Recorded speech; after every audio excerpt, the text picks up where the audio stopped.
Assalamualaikum warahmatullahi wabarakatuh.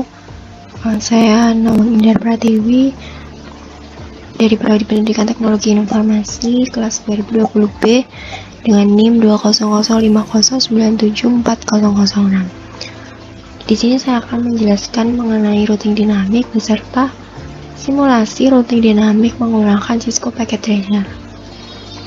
Oke, yang pertama pengertian routing dinamik. Routing dinamik yaitu sebuah router yang memiliki dan membuat tabel routing secara otomatis dengan cara mendengarkan lalu lintas jaringan dan juga dengan saling berhubungan antar router lainnya. Macam-macam routing dinamik yaitu ada 5. Yang pertama RIP atau Routing Information Protocol, yang kedua IGRP atau Internal Gateway Routing Protocol, yang ketiga OSPF atau Open Short First, yang keempat EIGRP atau Enhanced Internal Gateway Routing Protocol, dan yang terakhir ada BGP atau Border Gateway Protocol. Selanjutnya untuk kelebihan dan kekurangan routing dinamik, yaitu yang pertama di sini ada kelebihannya. Kelebihan yang pertama yaitu dia hanya mengenalkan alamat network yang terhubung langsung dengan routernya. Yang kedua, tidak perlu mengetahui semua alamat network yang ada. Yang ketiga, bila terjadi penambahan suatu network baru, router dinamik tidak perlu semua router mengkonfigurasi. Jadi, hanya router-router yang berkaitan saja yang perlu untuk konfigurasi. Yang terakhir yaitu routing dinamik lebih mudah untuk mengatur network yang besar. Akan memilih jalur lain bila ada suatu jalur yang rusak. Oke, untuk kekurangan router dinamik yang pertama yaitu beban kerja router lebih berat karena dia selalu memperbarui IP table pada setiap waktu tertentu. Yang kedua, kecepatan pengenalan network terbilang lama karena router membroadcast ke semua router hingga ada yang cocok. Yang ketiga, setelah konfigurasi harus menunggu beberapa saat agar setiap router mendapatkan semua alamat IP yang ada. Yang keempat, susah melacak permasalahan pada suatu topologi jaringan dengan lingkup yang besar. Dan kekurangan yang terakhir yaitu untuk update ARP table itu dibagikan ke semua komputer. Berarti dia membutuhkan RAM untuk menentukan jalur terbaik bila terjadi down. Selanjutnya untuk RIP atau Routing Information Protocol. RIP merupakan sebuah protokol routing dinamik yang digunakan dalam jaringan LAN dan WAN.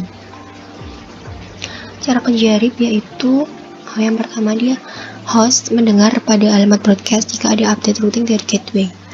Selanjutnya, host akan memeriksa terlebih dahulu routing table lokal jika menerima update routing. Selanjutnya, jika rute belum ada, informasi segera dimasukkan ke routing table. Lalu, jika rutenya sudah ada, metrik yang terkecil akan diambil sebagai acuan. Lalu, rute melalui sebuah gateway akan dihapus jika tidak ada update dari gateway tersebut dalam waktu tertentu. Lalu khusus untuk gateway, RIP akan mengirimkan update routing pada alamat broadcast di setiap network yang terhubung. Nah, untuk karakteristik RIP yaitu yang pertama Distant Vector Routing Protocol, yang kedua hop count sebagai metrik untuk memilih rute, yang ketiga maksimum hop count-nya 15. Nah, untuk hop yang ke-16 ini dianggap undisable. Yang keempat, secara default routing update setiap 30 detik sekali. Dan yang kelima, RIP versi 1 atau Class 1 Routing Protocol itu tidak mengirimkan subnet mask pada update-nya. Yang keenam, sedangkan untuk RIP versi 2 atau Class 2 Routing Protocol mengirimkan subnet mask pada update. Selanjutnya ada simulasi routing dinamik menggunakan Cisco Packet Tracer. Dalam percobaan ini kita akan mensimulasikan routing statik pada praktikum yang sebelumnya menjadi routing dinamik dengan menggunakan routing protokol RIP versi 2 yang melibatkan 3 router dan masing-masing routernya memiliki network seperti berikut.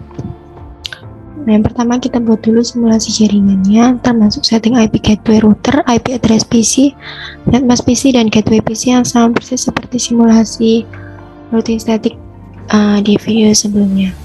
Nah, yang kedua kita isi network pada routing rate pada setiap router. Nah, untuk yang router 1, sebelum mengisi routing rate-nya, kita pastikan dulu routing static-nya ini kosong. Bagian kita isi routing rate dengan network berikut. Oke, selanjutnya yang router kedua seperti ini. Lalu yang router ketiga, nah untuk yang router 3 ini ada 4 network. Oke, selanjutnya setelah selesai menambahkan network pada routing rate, selanjutnya tambahkan perintah pada tab CLI pada setiap router dengan mengetik no auto summary dan version 2. Oke,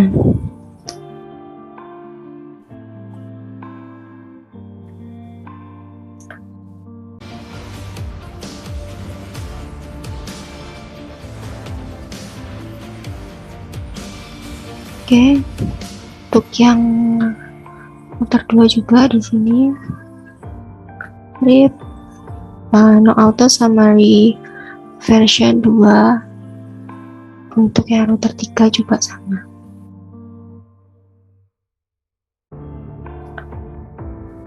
Oke, selanjutnya supaya konfigurasi ini tersimpan, maka kita harus menyimpan settingan masing-masing router dengan masuk ke menu tab config global setting save. Untuk yang router 2 dan router 3 juga sama. Lalu untuk merestart dan meload seluruh konfigurasi device, maka tekan tombol power cycle device atau ALT S, lalu yes. Nah, di sini kita tunggu sampai warnanya berubah menjadi hijau.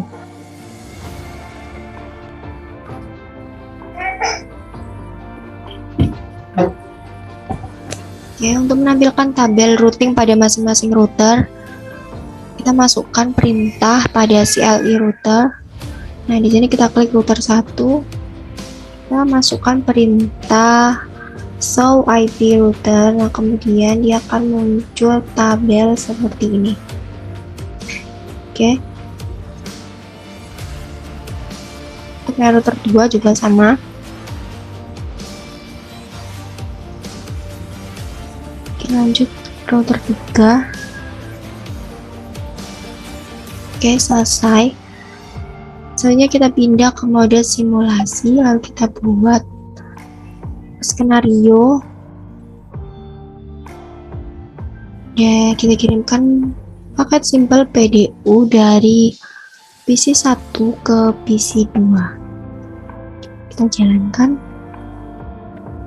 Oke, dari PC 1 akan dikirim ke router 1.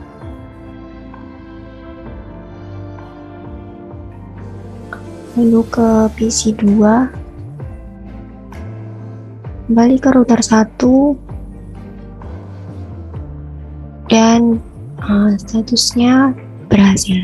Oke, kita delete. Lanjut ke skenario yang kedua, yaitu dari PC 3 ke server 1.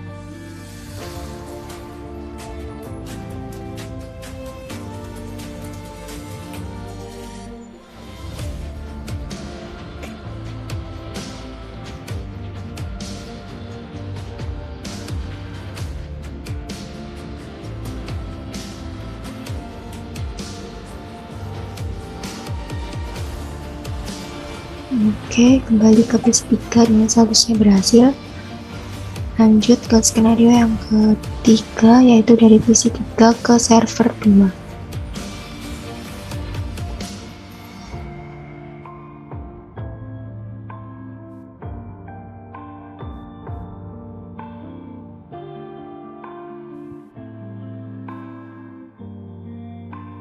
kita ulangi dari PC3 ke server 2 melalui router 3 akan dikirimkan ke server 2, lalu dikembalikan lagi ke router 3 lalu ke router 2 dan kembali ke PC3. Oke, lanjut ke server 1 ke server 2. Kita jalankan.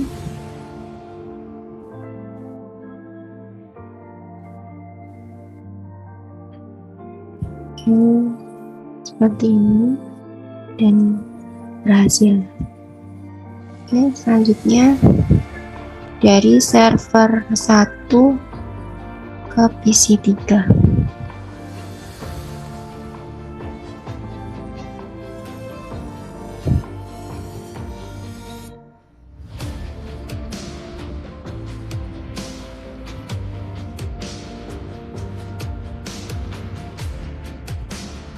Oke, selesai. Nah, selanjutnya kita kembali ke mode real time. Lalu kita buat skenario jalur routing R1 R3.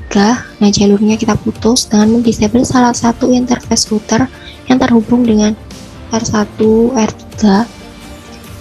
Oke, misalnya interface serial yang ketiga R3 arah ke R1. Nah, di sini kita untuk serial yang 01 ini kita port statusnya kita putus, kemudian tunggu 15-20 detik, tandanya dia akan berubah menjadi merah yang artinya jalurnya ini terputus. Oke, kemudian kita kembali ke mode simulasi, kita lakukan pengetesan ulang, yaitu kita coba kirimkan simple PDU dari PC1 ke PC2.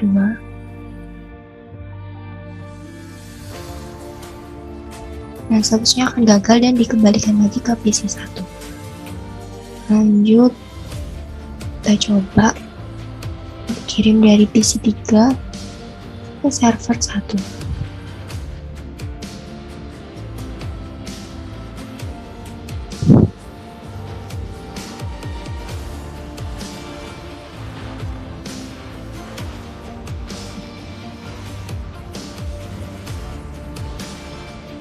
Oke, statusnya akan berhasil.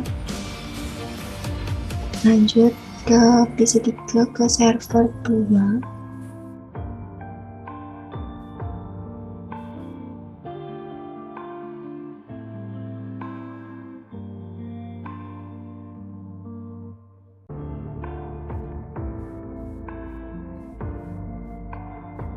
Oke, berhasil juga.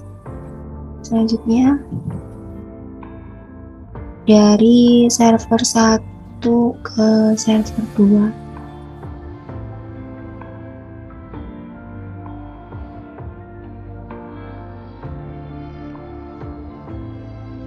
Oke, berhasil. Tadi lanjut ke server 1 dari server 1 ke PC3. Kita coba. Berhasil.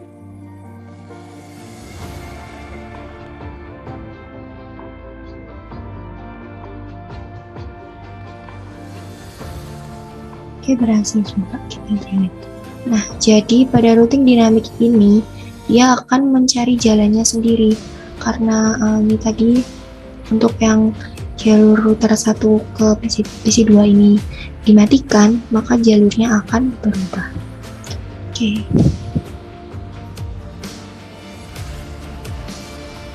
Oke, sekian penjelasan dari saya mengenai routing dinamik. Kurang lebihnya mohon maaf. Wassalamualaikum warahmatullahi wabarakatuh.